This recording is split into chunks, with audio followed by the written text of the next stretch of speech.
my headlight on here so you can see, but unfortunately it's not playing well with my hat, so bear with me here for a second. Okay, so I got this idea. They don't have warranty on this anyways. Rather than sending it in to get it serviced, I wanted to take this apart and find out what's going on inside here. So there's a bit of a problem. I've already had this off.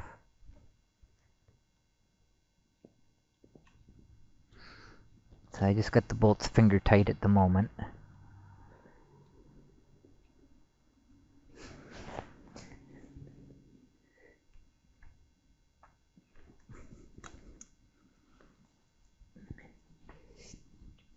Let me switch sides here. Okay. You can see what I'm doing.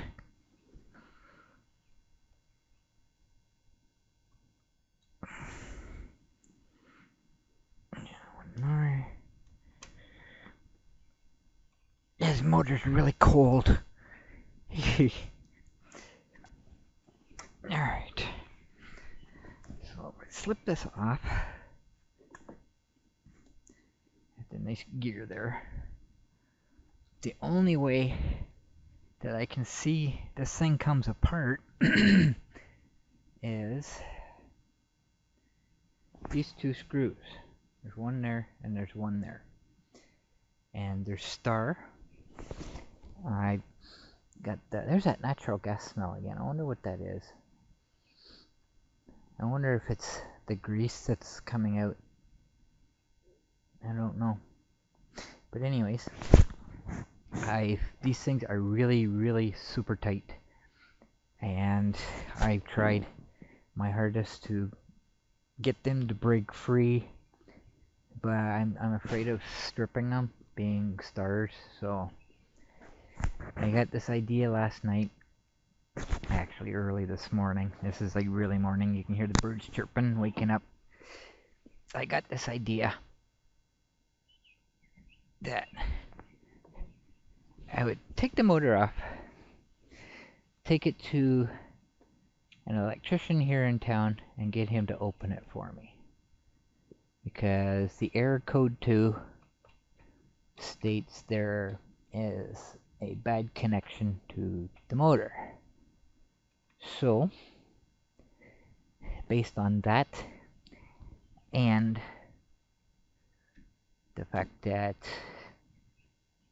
it acted the way it did, it was like it was losing contact with the motor.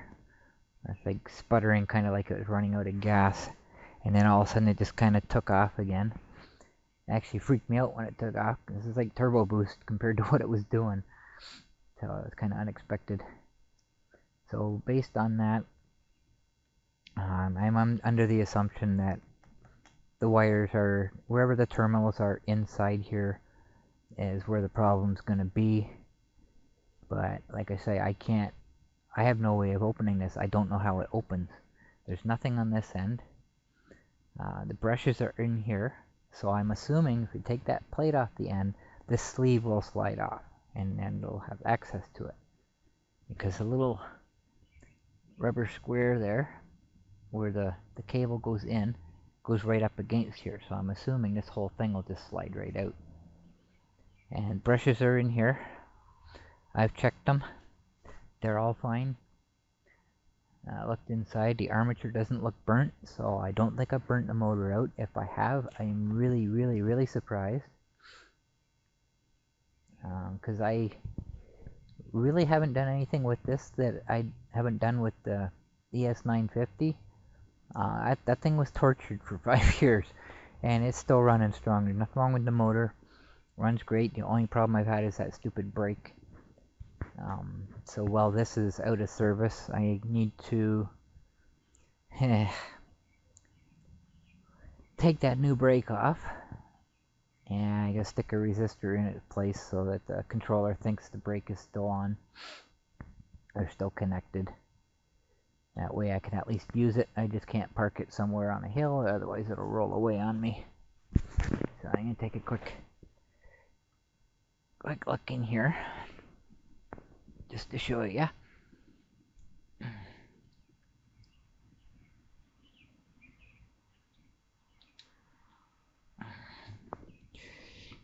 Careful not to drop any dirt in. Yeah, and why is that being a problem this morning? I don't know. Okay.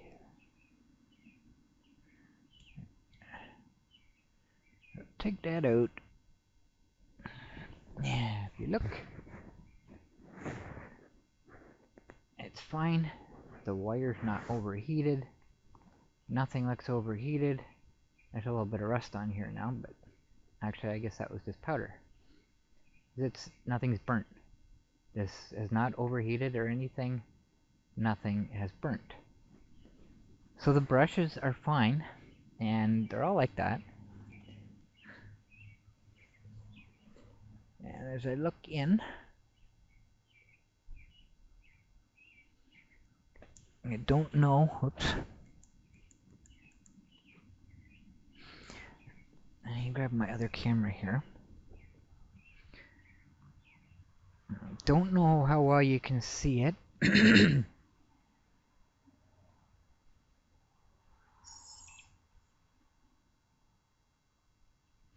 Wait for it to boot up. Okay. Hopefully you can see it here, but I can't really tell where the camera is and the lighting and everything. But if you look inside the hole, if you can see down in there, the armature is not burnt. So I'm quite sure that the motor's not burnt out. I'm pretty confident that it's just one of those wires inside wherever they connect to the terminals inside. I'm sure one of them's loose. Yeah, just like the... Oh, come on. Just like the error code says, bad connection to the motor. It's the only option I have at the moment. The only thing left, I should say. There's really nothing else that can be wrong. It's obviously a problem in the motor itself.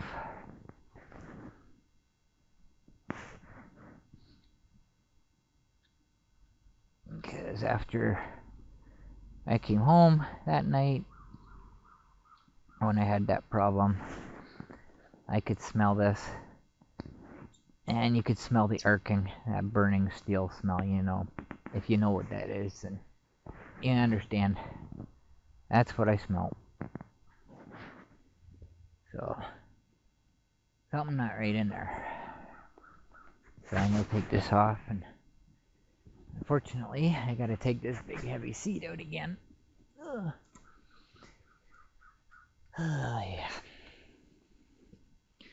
Something I'm really not looking all that forward to, but I got to do it. Take the seat off again and open it up and disconnect the motor wires. So that's my agenda for today. First job is to take this apart.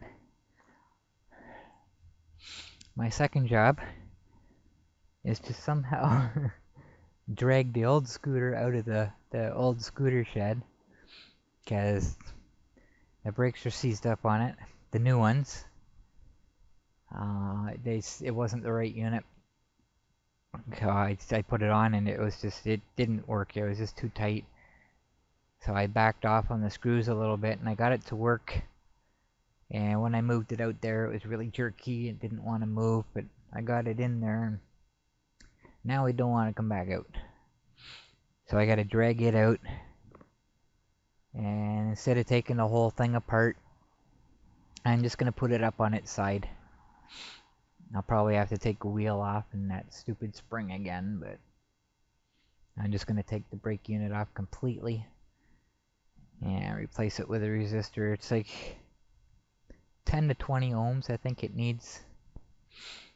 So I have I went looking through my electrical box last night looking for a 10 ohm resistor, and looking through all my assorted resistors, and looking for a 10. I couldn't find a 10.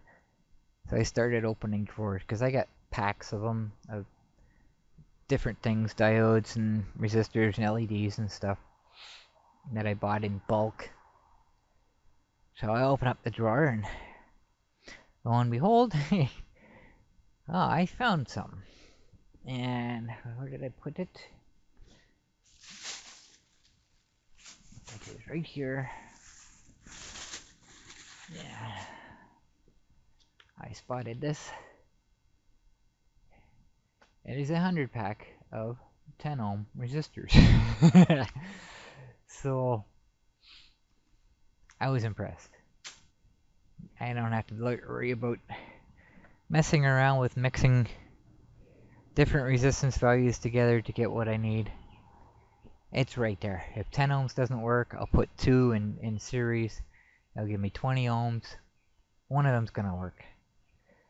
All it has to do is fool the controller into thinking that the brake unit's connected. That's all I need. And then I can use that scooter because there's nothing else wrong with it. I should put the old tires back on the front. I still got the crappy ones on, but ones that I wasted my money on because they're absolute garbage. But they're only on the front. They work. There's not a whole lot of weight on the front. I don't even have any air pressure in them because the tires are so stiff. It's not soft rubber at all. Which really amazes me that they split the way they did, but you know, cheap tires are cheap tires. Sounds like it's starting to rain again.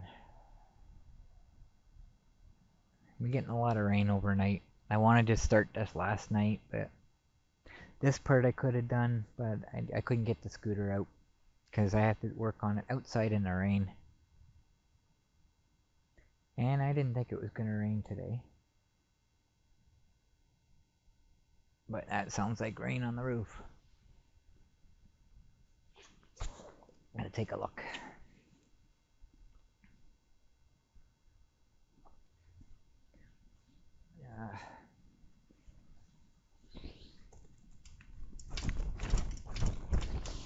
Damn it.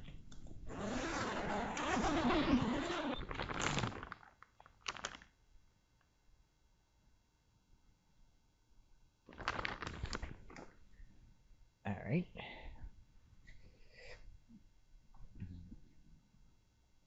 I'm not sure now. It kind of doesn't look like it is anymore. Oh. Oh yeah, I can see them in the puddles.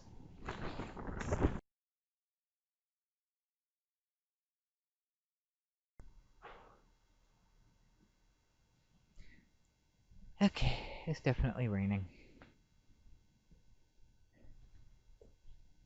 I really don't want to work on the scooter excuse me, outside in the rain, and I can't get it in here. I can't drag it this far over because I'll be exhausted just dragging it out of the shed there. So I am going to look.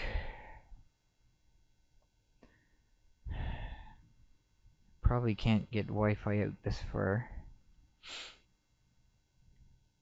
So turn my data on. Hit the radar map. Wait for it to update. Always takes a little longer when it's on data. Oh yeah.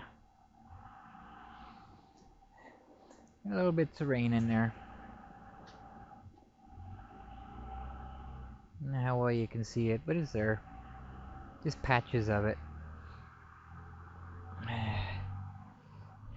Yeah, it's pretty patchy. It's like it's forming and disappearing and forming and disappearing, so It may be consistent. It may stop altogether. I don't know. It's just one of those days where we can get anything that happens. Okay. So I'm gonna leave you for now. And I'm gonna sit here for a little bit. Take a break. I'm not really ready to take that apart yet, so I want to get my, I guess right now the priority is getting my other scooter going, so at least I'm mobile. I can go somewhere. And I usually have 4 cartons of cream in the fridge for my coffee. So I get 3 full ones and work on one. And once that one's done, I open the next one. I go buy another and just keep refilling. As that way, if I'm ever in a period where I can't get out to Walmart or anywhere, any store actually, then I have a supply. Well, because of this, I'm kind of down to about half a carton. So I'm gonna need some real soon. It's not totally important. I can drink coffee without cream. I cannot drink it without sugar. But a medication, I get dry mouth from it. If you don't know what that is, it's you can't produce saliva, so your mouth is really dry and it makes it hard to eat. And it leaves an aluminum taste in my mouth. And I've tried different things. Candies won't do anything. The only thing that's ever taken that taste out of my mouth is coffee. So that's kind of why you see me living on it. You know, I always got one with me. But it's not like I'm guzzling and guzzling. Because I take a coffee with me. I'll make one before I leave. I'll go out of town to the entrance to the rail trail. I'll do the whole trail, both sections of it, all the way out to Walmart. And I've still got some coffee left. I usually try to finish it, and if it's not completely finished, I dump it before I go in the store. So they last me a long time. I just need a sip once in a while. I don't have to guzzle it. Just to get that horrible taste out of my mouth. It's nasty. So I shut the camera down for a little bit, and when I'm ready to drag the other scooter out, I'll come back.